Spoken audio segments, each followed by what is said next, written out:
आज हम छायावादी कवि प्रसाद जी की साहित्यिक विशेषताओं का जिक्र करेंगे।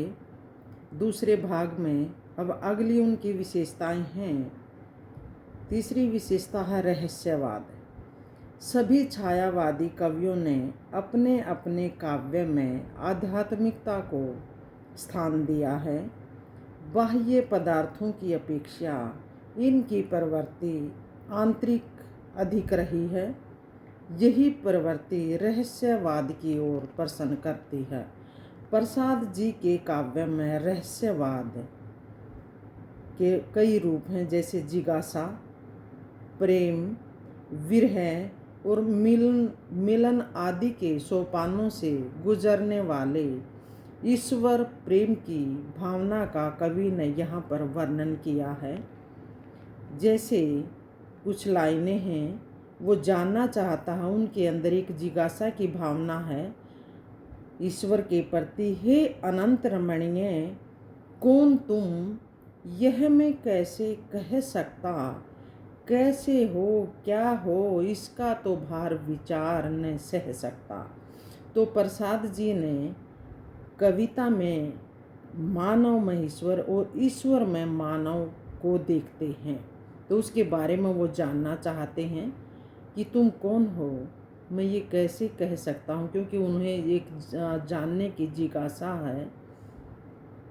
तो ये तो था रहस्यवादी भावना किन किन रूपों में उन्होंने दर्शाई है कि प्रेम में, विरह में और मिलन की भावना।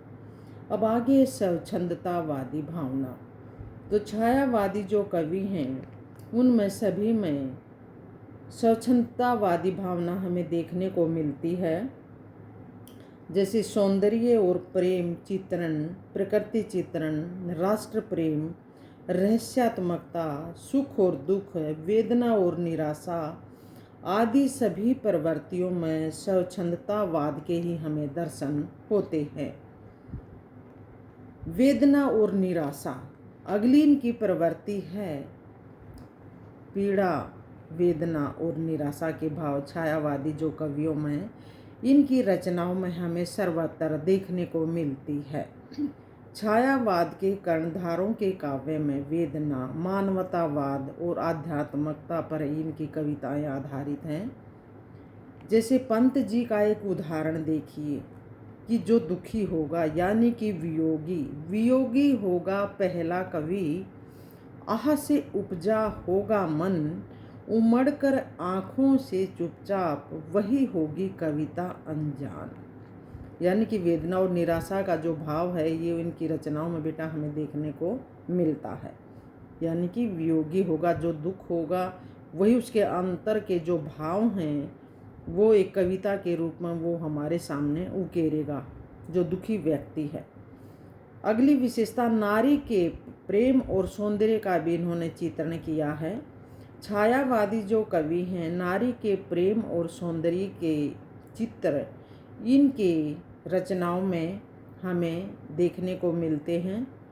जैसे एक उदाहरण देखिए, दो पंक्तियां हैं प्रसाद जी की। नील परिधान बीच सुकुमार, खुला रहा मृदुल अधखुला अंग।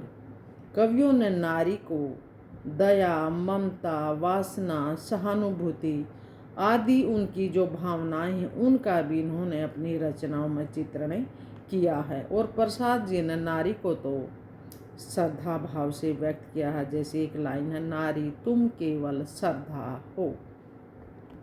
अगली विशेषता है स्वतंत्रता प्रेम। इन कवियों के काव्य में राष्ट्रीय जागरण और स्वतंत्रता का आह्वान भी हमें सर्वत्र दिखाई देता है। जयशंकर प्रसाद के काव्य तो अलग, सभी नाटकों में भी जैसे राष्ट्र प्रेम की भावना और ये गीतों से ओतप्रोत हैं। माखनलाल चतुर्वेदी जी का एक उदाहरण देखिए कि राष्ट्र प्रेम से कितना इन पंक्तियों में आप जानेंगे सुनकर कि उन्होंने लिखा है कि एक फूल की क्या अभिलाषा, क्या इच्छा है।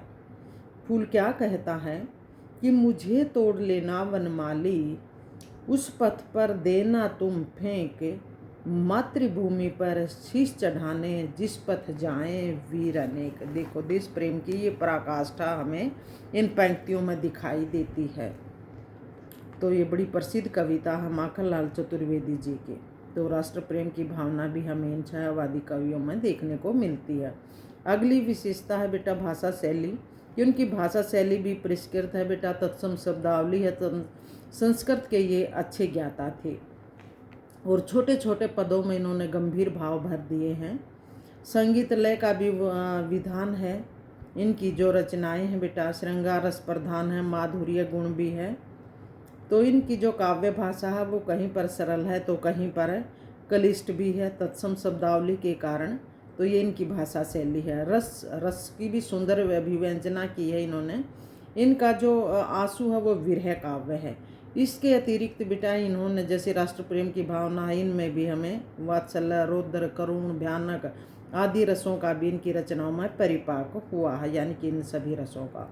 अलंकार योजना कैसी है, यानी कि इन्होंने अपनी रचनाओं में अलंकारों का भी प्रयोग किया, जैसे श्लेष, रूपक, उत्प्रेक्षा, उपमा, मानवीकरण। प्रकृति में मानवीकरण के कई उदाहरण आपको देखने को मिलते हैं। और उत्प्रेक्षा का तो एक उदाहरण देखिए, खिला हूँ जो बिजली का फूल, मेघवन बीच गुलाबी रंग। ये प्रेक्षा अलंकार का वर्णन है। इसमें संगीतात्मकता भी है। इनके काव्य का प्रमुख स्वर है प्रसाद जी के रचनाओं में संगीत की स्वर लहरी पद पद पर हमें झलकती है। जैसे इनकी जो रचना है काव्य ग्रंथ हैं कामैनी, आंसू, लहर, झरना, ये सभी जो कविताएं हैं बेटा ये गेह प्रधान है, यानी कि गाई जा सकती हैं। तो ये तो थी प्रसाद जी की जो काव्य जो विशेषताएं थी बेटा, उनके हमने यहाँ पर जिक्र किया है, 2 भागों में बांटा है। तो ये याद कर लेना। बहुत बहुत धन्यवाद।